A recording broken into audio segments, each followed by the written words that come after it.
Hello, everybody. This is Kirk Kilgrave for the Kilgrave Corner, where horror writers talk horror. And my guest today is Joe Hart, a horror writer, and he writes supernatural. Gets into some science fiction.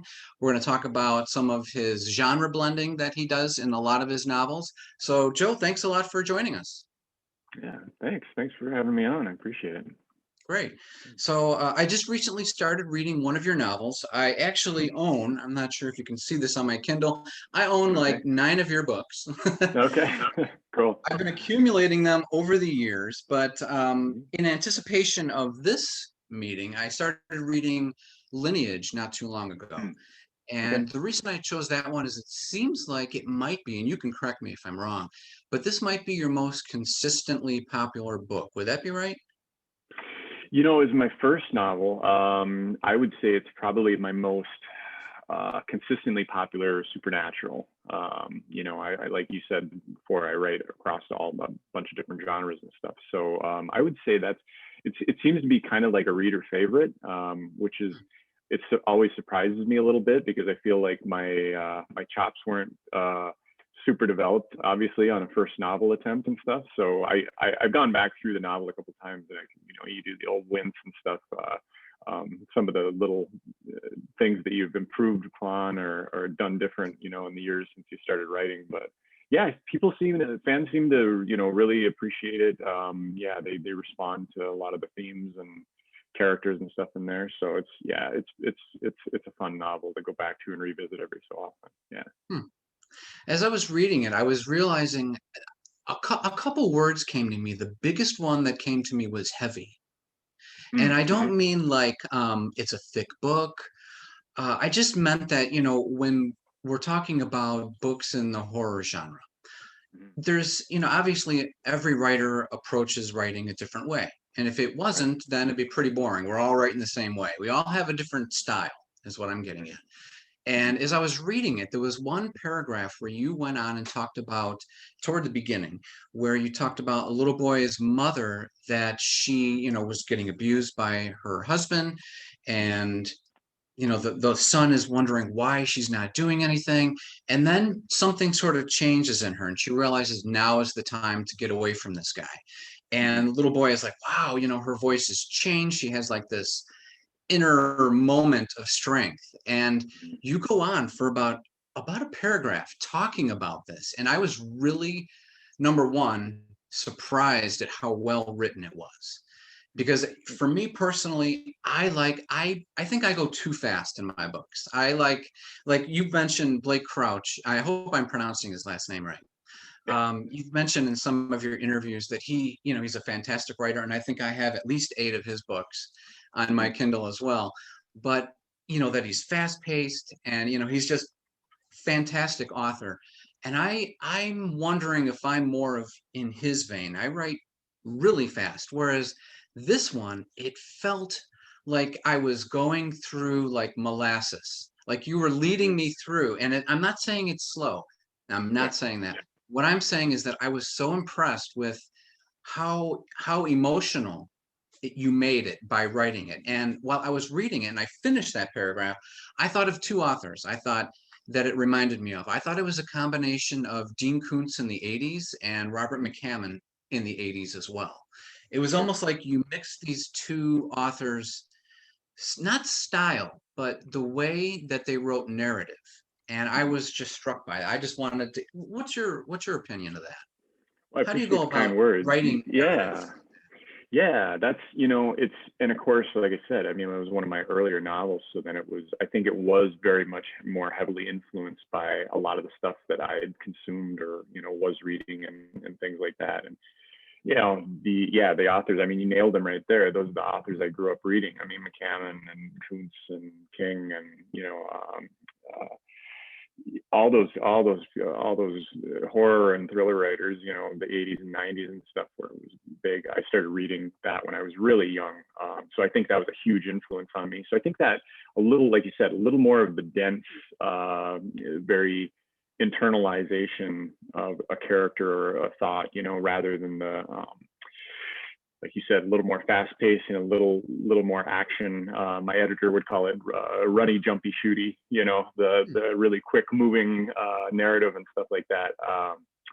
Yeah, I think I've developed, even now, transitioned from more of that kind of internalize a lot of the monologue or internal monologues, to a little more, like you said, maybe your style or Blake's style and things like that. But I still have, I always try to, I have a couple of notes even sitting on my desk here, like, just always reminding me to relay some visceral truth in each scene. So whether you can do that through, I think years ago, it took me maybe a paragraph or sometimes a page to get that truth through. Whereas maybe now you can pare it down to a sentence or a few words. I would say that, brevity is the goal, long term, is being able to get your those deeper, intrinsic truths across to the reader quickly. But yeah, it's I appreciate the kind words, because people seem to connect with the book, and they, I haven't gotten called out too many times for it being, like you said, like a little too slow, or if it drags on. I would probably be a little harsher about it if I went back and took my red pen to it and stuff. But Wow. yeah, I'm surprised to hear that. You might think there'd be some people that would, say something not quite nice about it, because like I said, some of the words you've used really evoke a cinematic image in my mind, So even though it was, internal, I was like seeing it and feeling it too at the same time. So, whether you may have changed, I'm just saying that was some darn good writing. That's all I'm saying. Oh, thank you. Yeah, thank you. No, it's yeah, definitely, like like you said, a lot of influence there, a lot of King, a lot of Koontz, and McCammon. McCammon is actually probably even bigger than like Dean Koontz and stuff on my radar back then. That was somebody I got introduced to pretty young too. So yeah, we're definitely going to be talking about those guys, because okay, we'll be talking about. But I'm going to move on, because I was just also, like I said, earlier before we started the podcast. Usually, whenever I have an author on, I try to go back and look at their interviews and so forth, see some of the questions they've had, so I don't hit the same thing, and you're just not rehashing everything, and being like, oh, I got to talk about this again. But there is some things that I'd like to try to ask about when it comes to your Dominion trilogy. It seems like this one was a pretty popular one. And just to give the audience, just that, everybody who's checking in today, an idea, I'm going to try to be brief with your description. So if I understand this right, a flu went across the world, killed off, I guess, a lot of people, and there was only about 1% of all the children that were being born were female. And then we go back like a generation forward, and now there's only like less than 1,000 women on the planet, and there's maybe all of them that are being scientifically studied, I guess. They're trying to find out how to generate more women, or girls, I should say. All right. So I'm glad I got through a big chunk of that. But there was a few things I was interested in. Number one, it was a flu. And number two, you'd mentioned that you'd gotten in touch with some ladies and asked them about how they think they would have been treated, since there's only like 1,000 of them around. And you said, would they be treated like queens because they're so rare, or would they be treated like possessions? And what did they say? They didn't even hesitate. It was possessions. I asked, half a dozen women in my life, that I respect, and asked them, if it posed that scenario, and what would it be? And they didn't really hesitate. And I have gotten, a little blowback on that, because there's been some readers that said, well, I just don't think that women, they'd be that precious. They wouldn't be treated like this, or they wouldn't be imprisoned, or they wouldn't be, and I mean, obviously everybody's entitled to their own, their own take on it, but that just seemed the most natural, given history, and given some current even current things that are going on. I just thought that was the most realistic. If something came through, whether it was war or famine or whatever else, and wiped out a certain population, what would happen? How would we treat each other, and what would be the repercussions for that? So yeah, it was kind of it felt like a little painful truth there, for kind of the realization there. So yeah.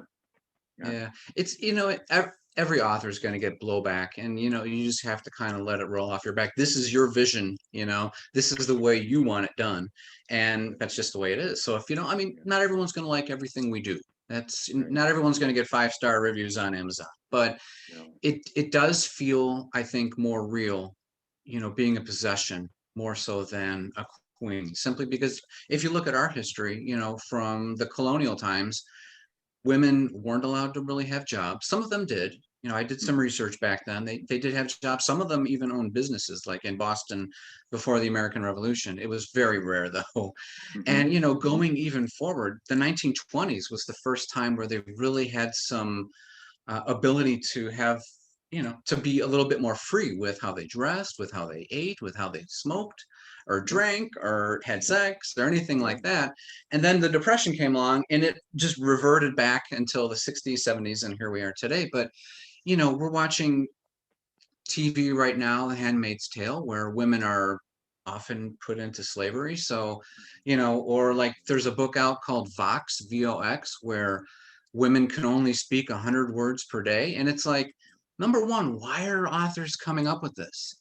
There must be something more. There must be, women must be feeling this pressure for some reason. Right.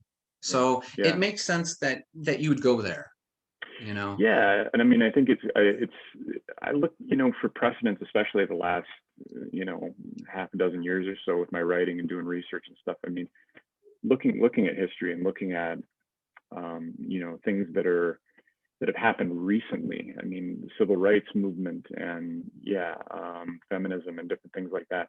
These aren't old things, I mean, and people tend to forget that, some of these things are 50, 60 years in the past, and watching history and these different issues, how they resonate and how they have resonated for hundreds or thousands of years.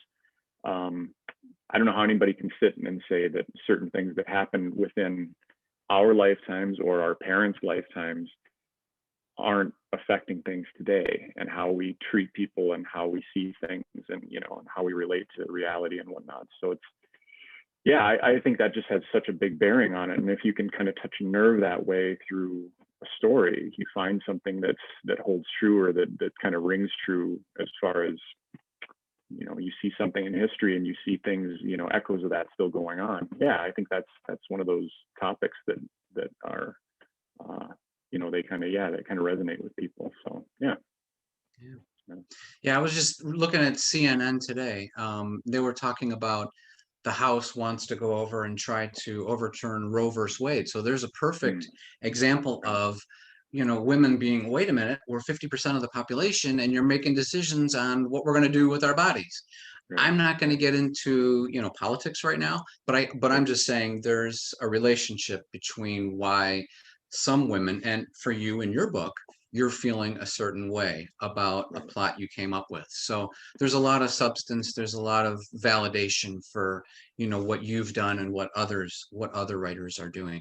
So getting away from that, let's go into The Flu, because, Mm-hmm. Stephen Mm-hmm. King came out with The Stand. I'm sure you read that one. Mm-hmm.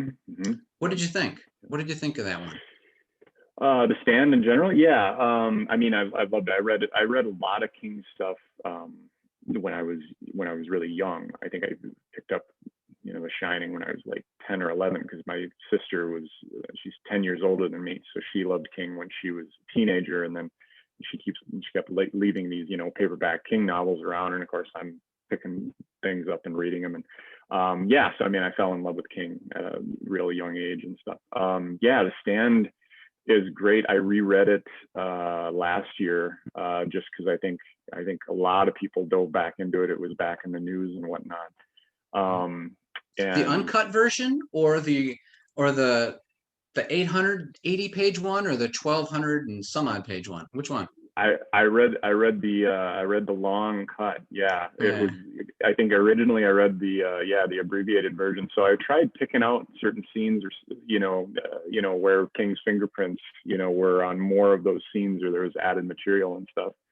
It was kind of fun, going through that and Hmm. seeing maybe what was there before and what wasn't, and stuff. So yeah, it was fun to revisit a lot of those characters and just that whole world, and and the whole mythos that he's created over the Mhm. years. And I never actually finished, and I'm midway through reading the Gunslinger series, the Dark Tower series. So I read up through, I think, book 4 back in the 90s, and then just never continued on. But of course, I see these references and all the mythos and all these other books, and the connectivity that he's built over the years is just kind of astounding. So yeah, that's been fun too. Yeah, I had to mention The Stand because I also read the uncut one, and because I wanted to get the full effect of the novel. Everybody named it as their favorite book because I read it, I think, in like 1990 or 91 or something, and I just got the big sucker, and I was like, number one, this is a great book, but it could be a little shorter. So that's my own fault. But I loved it. I thought the original miniseries that they did in like 94 or something, I forget what year it was, with Gary Sinise. I thought that was really well Yeah, done, and Whoopi Goldberg, Molly Ringwald was in it. But yeah, yeah, it's interesting because, of course, they asked him about his book during, COVID and during the shutdowns, and you came out with this book years before that even that came out. What made you think about going with the flu as to why, so much went bad in the world? yeah. And it was a device that I used, not to do any spoilers, but the book's been out long enough. It was the what happened is, and I never really explained the phenomenon that caused kind of the dearth, so as I referred to it, of female births in the book. Um, I got into a little more technicality about what actually happened on the genetic level, right at moments of life and conception, and what happens there genetically in the third book and whatnot.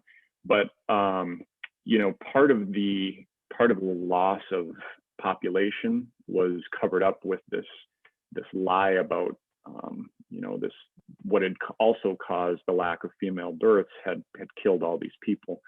In reality, it was actually more of a civil war, and Hmm. the government and standing up against citizens, and just the fallout that would eventually come with something as major as a pandemic or a global catastrophe where the human species is threatened.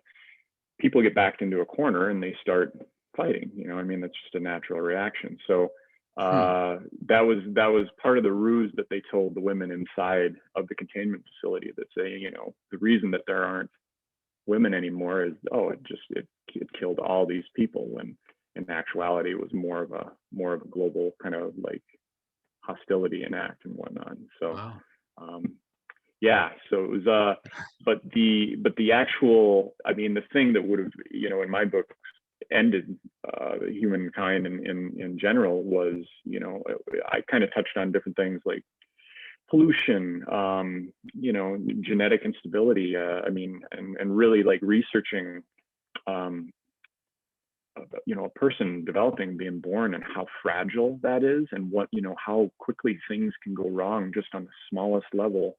And it's literally miracles that we're all born and here and exist and whatnot, because there's just there's so complex about how it actually happens and whatnot. So it was actually fun reading that, and it just put into perspective how easily something can go wrong at that level and just cause, major problems and whatnot. So yeah, it was, I did think back about, what I'd written when COVID came along and whatnot, and it was interesting to see, a few of the earlier ideas that I had, and then the similarities about what was happening in real life, and it was a little weird to see some parallels there, and different things and whatnot. But yeah, yeah, it Exactly. I was, was just like, while you were telling me that, I had goosebumps, like, oh man, this just seems too real. How did you, obviously you didn't know what's going to happen 5 or 6 years up um, up the road, but yeah, that's kind of scary. And you did write another one that took place,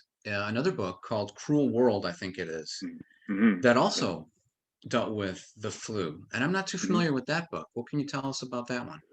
That one, yeah, that one was a little more of kind of my. I just pulled out all the stops. That's probably my longest book, if I can Hmm. remember right. Because yeah, totally destroyed the world with a virus.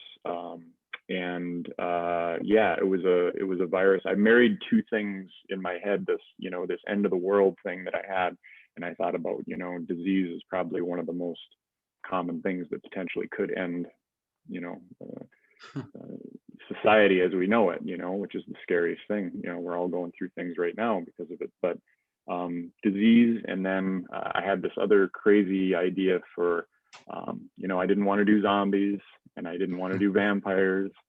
So I kind of made up my own monster, direct correlation from the effects of the virus and stuff. So I just had a lot of fun creating my own creature and my own monster. And then just really playing with, if somebody had to travel, same type of thing, traveling across country, trying to get somewhere, trying to unravel a mystery and stay alive. Got human monsters and you got these other things wandering around. It was a lot of fun because it was, I got to, same thing, you get to play with some metaphors there and the themes that come out with surviving. A lot of people I talk to, and I asked that sometimes. We got talking the other day, a couple of authors and I, and they're saying, I wouldn't want to survive in a post-apocalyptic world. And people were saying, they were like, why would you want to? And it's kind of one of those funny things, because that the need or that will to survive is so strong. But then when you think about, certain terrible situations and, if society collapsed and whatnot, I think we're so deeply unprepared, for things out of our norm. I mean, the last year or so, look at how people reacted and the things that have happened. So I would say if things got even a little more, worse, it would be pretty bad, but yeah. Yeah, when you mentioned why would you want to live in that type of environment, it is Yeah. strange because right after, I think it was actually before I read The Stand, I read Swan Song by Robert McCammon. Mm-hmm. And that book knocked me on my ass. I loved it. Mm-hmm. After that, I was able and lucky to find The Stand, but after that, I couldn't find any more apocalyptic books to read. Since 1989, I've worked in libraries, and there's a book that they used to have in the 90s where you can go over, it was like, what do I read next, or something like that, where you go over it and you look for your book and then give you some other options. And they didn't have any, they had like options that had nothing to do with what I was looking for, which was apocalyptic and so forth. And it's just so strange because at that time I should have been writing it. I was like, that's what I want to read. Why don't I just write it? And that's what you did. And this was before, really, again, a lot of the authors. I mean, it's been really popular, starting with The Walking Dead, I think.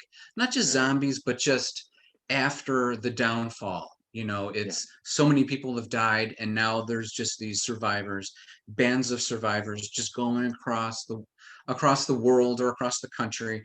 And I mean, I love The Walking Dead. I think it's fantastic. There's been a season or two that weren't the best, but Mm-hmm. for the most part, the idea still holds. And Mm-hmm. I think really the last couple of years, they just introduced too many characters. For me, at least, it sort of Sure. lessened the impact of some of the main characters. But for the most part, I've just been fascinated by exactly what you said. After everything's like blown up or people aren't making food anymore, you're not going to work anymore. You're walking around looking for food. You're looking to get shelter. You're looking for guns and so forth. Mm-hmm. What kind of society do you make in that? So kudos for you for coming up with something like that before, at least in fiction, we're getting a lot of this apocalyptic novels, series of novels that are hugely popular. So Yeah. you got to pound the table more for, hey, read my stuff. Yeah, no, I appreciate it. Yeah, no, it's popular stuff. It's a lot of the prepper stuff and zombies, and it's just a big resurgence there, which is, I mean, it's a lot of stuff for readers that love that to dig into. So yeah. So it seems like now that I'm looking at the next book I'm going to talk about, it seems like you've really gotten ahead of the curve a bit for certain subgenres of horror. So the next one I'm Mm-hmm. going to mention is The Exorcism of Sarah May. I think this was one of your first novels, published in the like 2000, early 2010s or so, or teens or what have you. Yeah, it was quite a few years back. It's more of like it's closer to a novella length. And it just kind of it sprung out of actually way it probably sprung out of when I was driving around with my mom way back when I was 11 or 12 years old, and we'd pass through these tiny little towns on our way to like a larger city or something, and we just, the main thoroughfare would be just be 2 or 3 buildings on either side and just a scattering of houses. And I always wondered, I thought, thought about the people that lived there and what went on, and I thought, what a great setting for a scary story, just a tiny little town. And I thought, okay, this idea came to me, and I thought, okay, I'm going to set this, but I'm going to set it way back in the Depression era, when it's people had less contact with the outside world, and these tiny little remote towns and whatnot, and how you had to depend on one another for help. And cars weren't really common in certain areas, and they were still using horses and different things for farming and whatnot. So I thought, a little different take on a possession story set in that era. So that was, it was a really fun one. That one just flowed for me. So, yeah. Yeah, and the reason I mentioned that you wrote it years ago is because recently we've had a resurgence in horror films, especially. Mm. The Conjuring films, and then going into, once those have come out, then you've got like The Head Full of Ghosts by Paul Tremblay, and just more possession type things. I've written a number of them myself, just because I love The Conjuring, and that's where mine came up. But you'd mentioned, where yours came up was just driving around with your mom. So a lot of people always ask, where do you get your ideas? And here we are. Here's an example: just driving around in the car, looking around in a rural area, and figuring out, I wonder what I could do with this. So it's not rocket science, No. but we always have to put our own little twist on it. Like you said, what would it be like if you did it during the Depression era?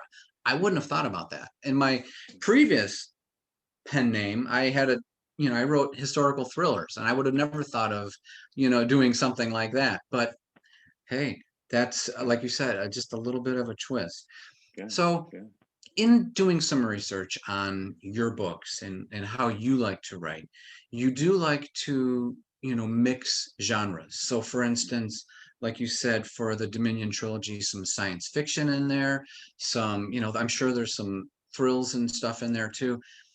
I often have, different stuff, like I'll have a little romance subplot going. I'll have a lot of thrills, some chills, some action. For me, it's just because I like all of those movies, whether they're my best friend's wedding, or if it's The Fugitive, or, whatever it is. I like to just, since I like it, I like to throw it all in. Is that something that is that one of the reasons why you kind of like doing the same thing, or is there a different genesis from there? Yeah, I love it when these you wouldn't necessarily call them opposite ideas, but I love when things intersect. I love when you have ideas that you normally wouldn't put together, and they form this narrative that works. And it doesn't always work. I've written quite a few things that, and set them aside or whatever, or had ideas and set them aside. But yeah, every so often that you'll find something like that, where you like my one story, Obscura. It's got horror in there, but it's set in space. It's near future, dealing with another kind of like dementia-like disease and whatnot that hits all ages. I just kind of tried to meld some different things that I was thinking about. I love Event Horizon, one of my favorite movies, and I love that isolation of space, and that the creepiness of like an abandoned ship, which we have spaceships now, and back in the day it was actual ships in the ocean, that were abandoned, floating by themselves, and we've just applied that to so many different things. Abandoned facilities and abandoned spaceships, and you can just, it's the whole gambit, and you look at all the different books and movies and whatnot. So I do love that subgenre of the abandoned or the quiet spaceship, the horror and stuff. So I think just taking some of your favorite things sometimes that you wouldn't normally put together has been successful for a lot of writers and whatnot. Finding these little things that thrill you and you love, and then saying, okay, well, here's this other idea, and like talking about Blake, and stuff. Blake's a friend of mine, and we get discussing about having these separate ideas, and then realizing that they're not each a book unto itself. They're all one book. They're just separate ideas, and they're all part of the same story. And sometimes it takes a while to realize that this thing, or this short story or novella or whatever, this kind of idea over here, it's not by itself. It's part of this bigger thing that you've got to weave together with these other 2 or 3 ideas and kind of marry them all together. So yeah, but I think that's where it comes from, is just that inspiration of really like falling in love with 2 or 3 things and saying, okay, what do these have in common, or how do they work together and whatnot? So, yeah. Yeah. Okay. Yeah, you mentioned Obscura. I bought that one years ago because for 3 reasons. Number one, I liked the title a lot. I thought it just sounded really far out. Yeah. I liked the book cover. It just seemed very not basic. It just seemed classy and just kind of sharp. And then finally, like you mentioned, dementia. My grandmother died of, Alzheimer's. Basically, was the one of the main things that set her back before she passed. But it was those things that made me get that book, and of course I haven't read it. So as a librarian, I have to do these book discussions where I have to read these books in my spare time and then lead Yeah. discussions with members of the community and so forth. So I don't get the opportunity to read as much as I would love, but yeah, that's why I have so many books on my Kindle and so many of yours that I have not read, and same with Blake's books. And my favorite author, Dean Koontz, at one point in the past, I when he was only putting out 1 book a year, I purposely stopped reading his books. I guess because I kept thinking that if he died, I would have his books to read still, something new to read. Now I don't have to Yeah. worry about it. The guy puts out 2 or Right. 3 books a year, and I Right. can't keep up because there's probably like 40 or 50 I haven't read. So Yeah. Yeah. yeah, and same for you. How many more do you think you have to read of Stephen King? Because I know you said that he's like the inspiration point for writing novels itself. Hmm. So how many Hmm. more do you think you have to read or want to read of his? Oh man, I could, and like you said. I mean, it's that sad fact that someday your favorite writer won't be writing any more books, and I mean, it's just one of those things. I mean, I'd read King forever. He's just gotten better and better as far as I'm concerned. A lot of people have criticized, kind of his later books and say he's kind of stepped away from the horror side of things, or they'll compliment someone else and say this is like vintage King or 80s King or something like that. But Right. I really, I mean, again, each to their own. But I love what he's done, and just made every story so human. And it brings, a lot of times it'll bring you to tears in certain senses and certain scenes on books and whatnot. And I mean, that's a power unto itself for a writer. And I think he's just grown better and better as he's gotten older, which makes sense. I mean, you gain this wisdom as you get older, you have more world experience. And I think it's something I've been thinking about the last few years is, just understanding, your place in the world and understanding how things work, and how people relate to one another, and motivations are so important. And just the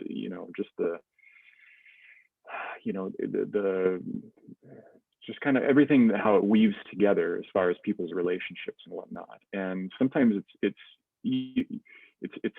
so easy to overlook the story that's there. That's very simple sometimes. I mean, sometimes people's motivations are very base and very simple about what they want or need, and the fallout from what they do to get them and stuff. So I think some of the best stories are very just simple premises and simple things. People make these decisions, and then what comes after is the complexities, and from those simple decisions. I always go back to No Country for Old Men, and Mm-hmm.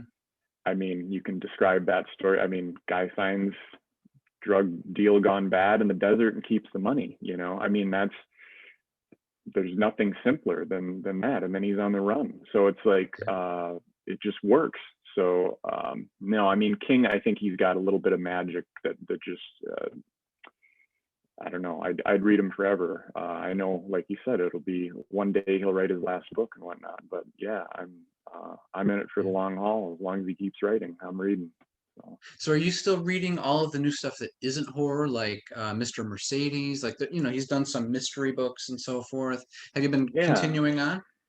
yeah, And yeah. you I read still the think read he's? those. Oh, I'm sorry. Go right Yeah, ahead. Yeah, no, it's a good point because I mean, yeah, especially the Mercedes novels, they were a little departure. And there's been a few books that haven't always hit the right notes for me and whatnot, but I think there's always that kernel that he has in a story. And one of my author friends and I joke about, you could listen to King describe the contents of a garage for 2 or 3 pages, and he'd make it interesting somehow, and sometimes he does, I mean, just I think because he can, but yeah, no, I love all the, even this, I'm excited to read the new one. The name escapes me. It's coming out soon. Is it Billy Summers or something like Yeah, Billy Summers, yeah. something like that? Yeah. So I mean, I'm Yeah. excited to see what he does there, a take on like kind of an assassin or a crime novel again. And yeah, it's interesting again to see somebody who's willing to branch out away from their kind of roots and not afraid to try some different things and whatnot. Yeah. I know, like I said, I think he's gotten some flack for it, but I think he's good enough to do whatever he wants, really. So yeah. He certainly earned the right to do whatever he wants. I mean, Right. I think he, and probably, I can't give a percentage, but I mean, I write novels for me, I write things that I'd want to read. And I think that, does that go for you too? Yeah, I sometimes, I think it's that commercialism that everybody deals with who's in the business for long enough. You start thinking about, trying to evoke emotion in the reader and whatnot. And sometimes I think we jump past that. Like, well, what's doing it for me? What is the scene that would creep me out, or what would be the emotional tax on me, for reading, what I'm creating here. So yeah, no, I think that's very much, and it's something to remember is, what affects me first is going to affect, a reader or somebody else. So yeah, definitely. I think that's true for sure. And it is tempting when you see a lot of authors breaking out and they're just, on the bestseller lists for months or even a year and a half with the same book. And it's like, Yeah. you hear other authors back, slamming them, going, "Oh, it's like Twilight or something." Come on. Yeah. Now, Yeah. personally, ever since Twilight, I have not wanted to read a vampire book. Nothing against Stephanie Meyer. Awesome for her. Tons of people like the movies and the books, but Mm-hmm. yeah, I used to love vampires, and especially one of the scariest scenes that Stephen King did was in Salem's Lot for me, and Mm-hmm. I was just like, when is this going to get awesome? Because one of my fellow students in like high school was like, "This is the greatest book." So I read it and I was like, "I don't see what you mean." And then all of a sudden, holy crap, I was scared and was thinking about it for days, like worried that this would happen to me. I don't know why. I was high school, I was well and old enough to know that this sort of thing doesn't happen. But yeah, that guy has a special skill that, I do think that it's important that we as authors, decades beyond, can, go back and not just admire his work, but, say that he has earned the right to write, whichever book. I mean, he did, gosh, that one, God, it was a smaller one, a thinner one. I forget. It was more of a novella. It was a girl in the woods or something like that. But The I girl who think loved that's what Tom Gordon. Yeah. Tom Mm-hmm. Gordon, yeah. Mm-hmm. So that Mm-hmm. that was around the time he started experimenting, when he was doing Rose Matter Mm-hmm. and that other one that was turned into a Netflix film, which was really good, surprisingly, with Carla Gugino, or I'm not sure how to pronounce Okay. her name. But Mm-hmm. yeah, that was a Mm-hmm. really good one. And the film, the book, I was a little disappointed in. But yeah, the guy, like I said, special with his characters, I think more than anything. Once you put in a little bit of horror, it becomes that much scarier because you end up, at least for me, when I've read his books, I know these people probably better than friends or family, which is really strange. Yep. Very Yep. strange. Yeah. So I think we're kind of wrapping it up. One of the things I wanted to discuss was your last book that you did, We Sang in the Dark. Mm-hmm. I'm not really familiar with that one. What can you tell us about that one? Sure. Yeah, that was one. It's based around a woman who grew up in like a doomsday cult. So her father was kind of the formative member of the doomsday cult and leader. And the premise is at a certain point in her life, she was found wandering kind of catatonic along this dirt road in the middle of nowhere. Her family's compound had burned down. Everyone was dead. They had all killed themselves, and the whole place had burned to the ground. And she could not remember the last few days prior to that happening. She had kind of blocked it out of her mind, whatever happened there. So picking up, 20 some years later, and she's still researching cults. She's kind of a sociologist and researching doomsday cults and death cults and things like that, and teaching about them. And she's a little bit of a kind of a liaison for the FBI, who's keeping their finger on the pulse of these certain groups that potentially could be dangerous or violent and things like that. So, and then, she kind of gets a call from the past and finds out that she wasn't the only survivor that night, and there's someone else that's alive and kind of asking for her back in her hometown. So, and it just kind of goes from there. So it's one of those fun kind of, again, blends of like the psychological thriller along with maybe a little supernatural thing going on in the background. I like playing that line a little bit, the whole, is it in somebody's head or is it really happening, or, what is this? And so that was a lot of fun to play with. I like that kind of that eerie unsurety, that unease that you get from not knowing, if what's happening is in someone's mind, or if it's actually happening or not. So yeah, it was a lot of fun to write. A lot of fun. So when you write a novel, do you come out with like I'm guessing you outline, right? Kind of? Yeah. I do a very like kind of a loose outline. So I'll do major plot points and try to figure out the ending, or as close as I can, to the ending, but leave enough room there where it's, you can kind of deviate and really explore and have fun and stuff. But yes, I definitely have to have something down. Yeah. Same thing with me. It's very loose, just chapter 1, this happens. Chapter 2, this happens. And I don't really know what's going on elsewhere, but yeah, but I'm just wondering what you think about like before coming up with a plot. Because again, what I try to do with these podcasts is try to give your readers a better idea of your process or what you're thinking before you come out with it, or why you write a novel. So it would be like for this one, what were you thinking beforehand? Were you thinking, I want to write a thriller with some supernatural stuff? Were you thinking, I want to really get into a cult and find out, twist some, what were you thinking before you came out with that one? That, it's interesting because I started thinking about that cult mentality or the belief systems and how important they are as far as kind of the stories. I mean, you talk about storytelling in general, religion and beliefs and things like that. Some of the first stories that we told ourselves and whatnot, as human beings and whatnot. So it's interesting to see the power that stories have and the implications when, maybe you believe too deeply in something, and then when somebody can come along and manipulate that belief, I thought was really interesting. So I started delving into, cults and how you would get people to bend to your will or do something. These charismatic figures get large groups of people to not only just kind of gather and kind of do generally what they say along these guidelines, but actually, die for them, commit suicide, commit murder, believe that the end of the world is coming. So they're willing to do these terrible things.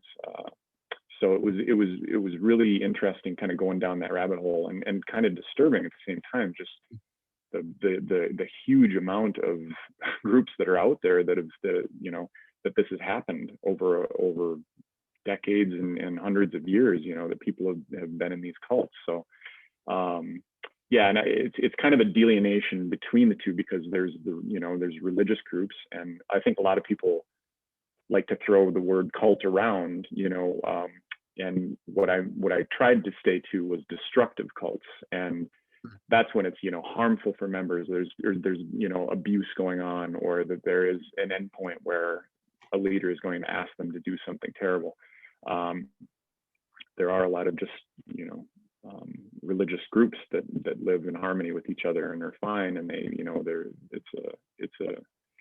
kind of a small society, you know, unto themselves and whatnot. But yeah, so I kind of delved into the more of that side of the destructive cults, and it was, yeah, it was mind blowing. It was chilling. It was scary, and you know, there was no end to the psychological, uh, you know, stuff that you could delve into there, the trauma and the belief systems that people would have to invest in, you know, to do these things and whatnot. So yeah, it was scary. It was scary. Coming out of that, I can only imagine how one's mind might be totally warped, and going into a different, into regular society after something like that. After having worshipped, mostly they're all probably almost always men, but Yeah. Mhm. dealing Yeah. with something like that and coming out into like what's normal society would Right. be, who do you trust? Why do you trust? Yeah, that's a lot of deep thoughts there, Joe. Yeah, yeah. It was, yeah, and that's a big part of it. Like you said, is a survivor, like trying to reintegrate themselves. That's Yeah, such a that's the huge word. thing. It's so human, you know, to try and figure out your place in the world after you realize that the things you thought you knew aren't real or aren't true. You know. So yeah, Yeah. very interesting. Okay, so before we wrap up, what I'd like to find out is there anything that you wish, whenever you do interviews, if there's anything you wish your readers would know about you that you never get asked, or you just want them to know? Hmm. Interesting. I'd say, you know, that I guess I just like readers to know in general about writers in general is we're there for them. That's the thing I'd probably like to put across. Like what we do every day, we a lot of times, I mean, we just have them in mind in our hearts when we sit down to try and create something. We're creating for them. Um, Sometimes I think that gets lost in translation too, because I mean, there's a business surrounding it, and there's social media, and there's all these things. But that story, I think I seen, you know, a quote the other day, something to the effect of, you know, the writer and the reader are connected through the same language, and it's almost like you know, you're connecting with each other's minds, Hmm.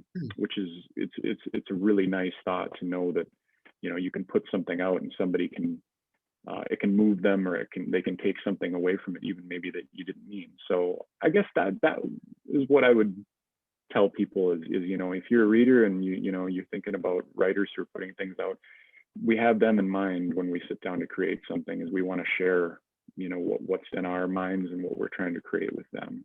Yeah. Definitely. And I said earlier, because you pretty much contradicted what I said. I write for myself. And I think every writer does, right? Yeah. But you're totally right, because if, the pleasure that we get, I mean, when I get, readers sending me an email saying, wow, that was a great book, or, I can't wait for the next one, that is puts you on cloud nine for a while, because you realize all those hours that you spent alone, that late at night or early in the morning, and you're just going away in your own little world, and you're hoping that someone sees it and someone finds this funny, or they liked that scene, or they loved what this person did, they finally stood up for themselves or something. Whether we might write it for ourselves, me personally, I would not write if I knew no one would read it. That would just, Mhm. to do that, it's like, okay, I have a whole volume, a whole wall of books, on the bookcases, but no one's going to read it. That would be like so tragic and Yeah. traumatic for me. So I would be like, as much as I love doing it, I have to do something else, because there's no point really, Yeah. actually. Yeah. Yeah. Yeah. Yeah. I Okay. think, you know, it's something that I've been reading some Chuck Palahniuk, you know, some of his writing advice and stuff lately, and talking about, you know, writing for therapy and writing for yourself. And yeah, I think it's that connection, you know, it's that connection between writer and reader. And you know, using that metaphor or something that's bothering you, or you know, it's a little therapy maybe, but it's, yeah, it's making that connection, and somebody else can read what you wrote and realize that maybe they're not alone, or that they've experienced the same things. And it's, yeah, it's a little bit of magic. So it's, yeah, it's good to do it for both, I think, for yourself and then to that connection. So yeah, definitely. Definitely. All right. Well, thank you, Joe, so much for visiting.